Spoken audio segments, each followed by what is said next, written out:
Today is October 16th, 2018. If it appears I'm reading something, I have this entire thing scripted out because I have too much to say that my usual off the cuff ramblings aren't gonna cut it. This is too damn important.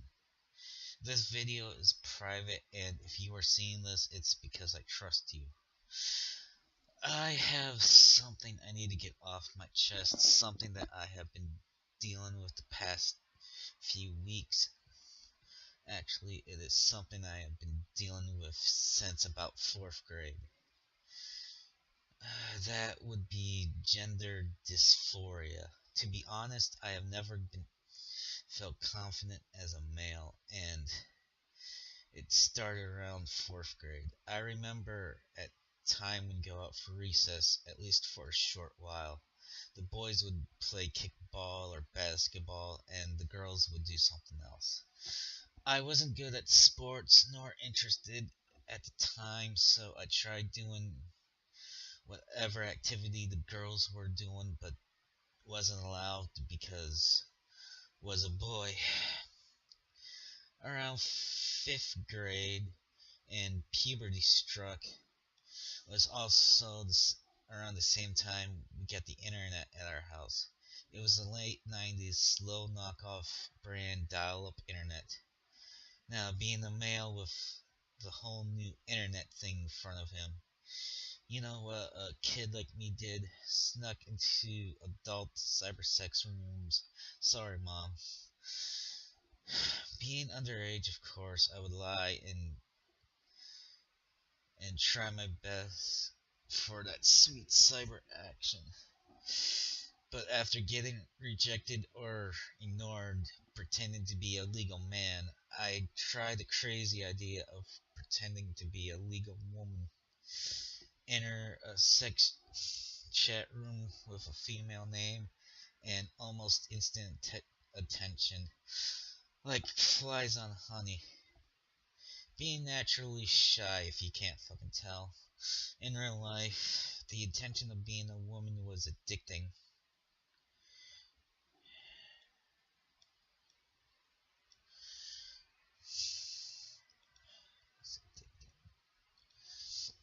So there I was, a cyber slut at the time. As time went on, my skills got better. I would create new accounts every so often so no one would suspect a thing. As I would do the cyber sex, I would think to myself, I would never do this as myself, but if I were the woman I were pretending to be, I could see myself doing this.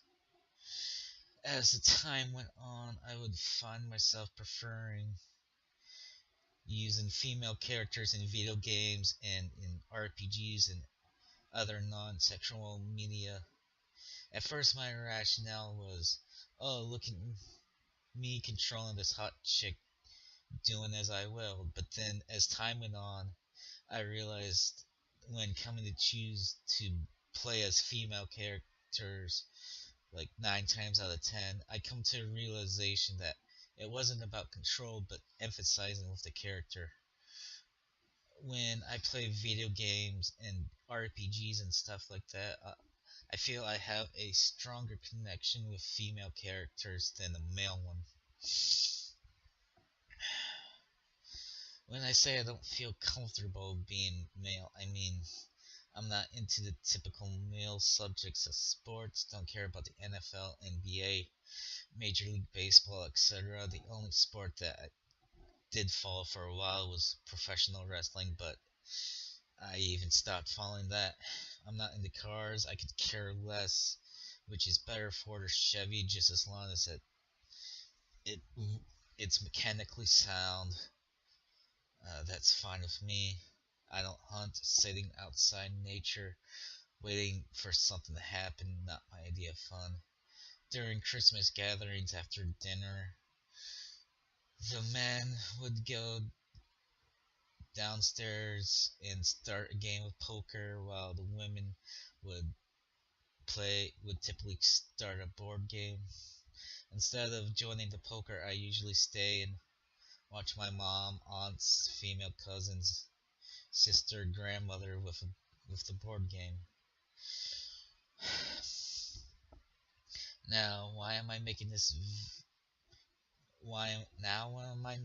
video about it?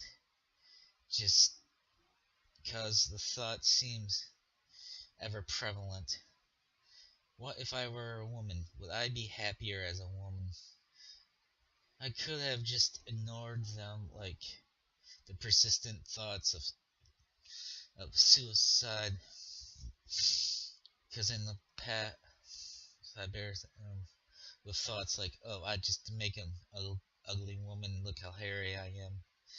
There have been times at work someone would come up to me, call me ma'am, and then apologize when I turned around.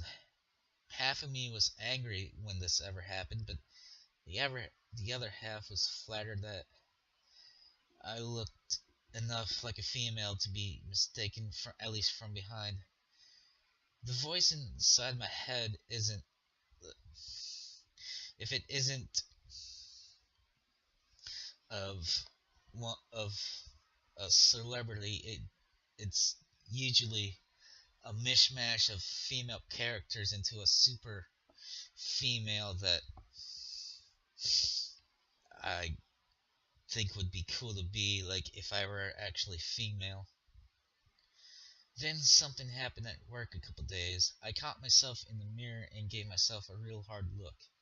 If I ignored the facial hair and the extremely large forehead, I think I'd look cute as a woman with my hair the way it is now. Sure, I wouldn't be a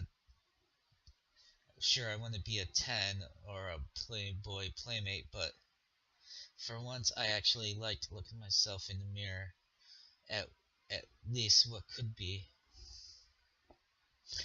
So right now I'm 31, going to be 32 in December.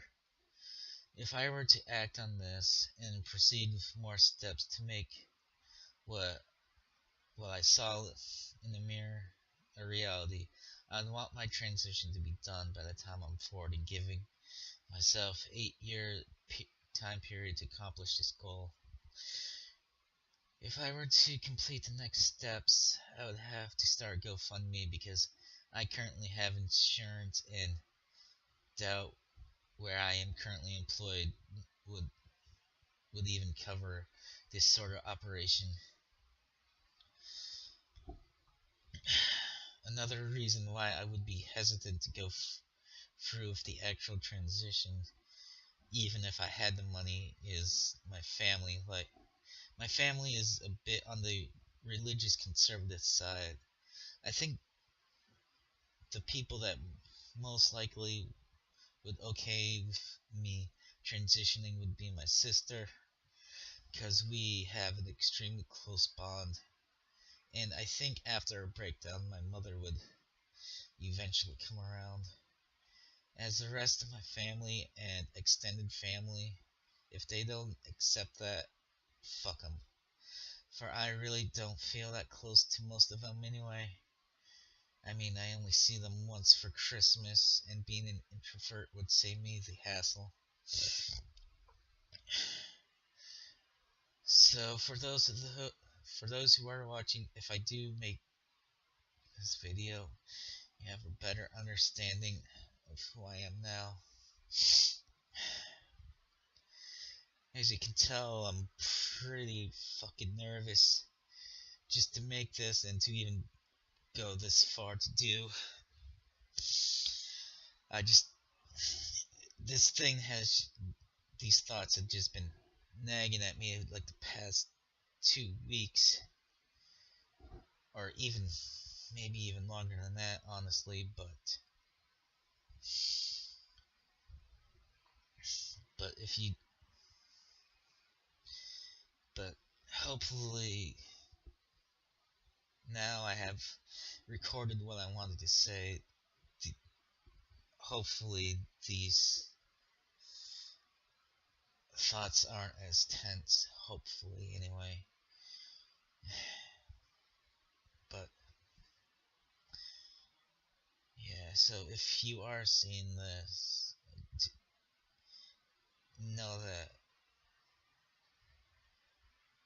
put a lot of trust in hoping that you'd accept what I have said in this video.